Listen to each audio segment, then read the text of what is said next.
किछि दिन मध्य आरंभ होगा जाउछि विश्वर सबुठु बड़ लीग आईपीएल। एथिपाई फैंस माने मध्य बहुत उत्साहित अछंती। आसंता मार्च मास 31 तारिख रे एहार उद्घाटनी मैच खेला जिवो, जहाँकि चेन्नई सुपर किंग्स एवं गुजरात टाइटन्स मध्य हेबो।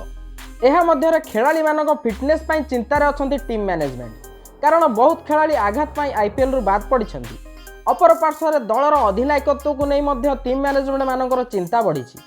एही वर्ष आईपीएल रे किए कौ दलर अधिनायकत्व करिवो एहा जानिया पई उत्सुक क्रिकेट फैंस। तेबे आसंतु जानिबा। चेन्नई सुपर किंग्स रो अधिनायक महेंद्र सिंह धोनी होइथिबा बेले सनराइजर्स हैदराबाद रो अधिनायक भाबे इडेन मार्करम को चयन करा जायछि। सेपटे दिल्ली कैपिटल्स रो अधिनायक भाबे डेविड वार्नर को चयन करिसंती टीम मैनेजमेंट। गुजरात टाइटन्स रो अधिनायक हार्दिक पांड्या होइथिबा बेले कोलकाता नाइट राइडर्स दल पई श्रेयस अय्यर अधिनायकत्व करिवे।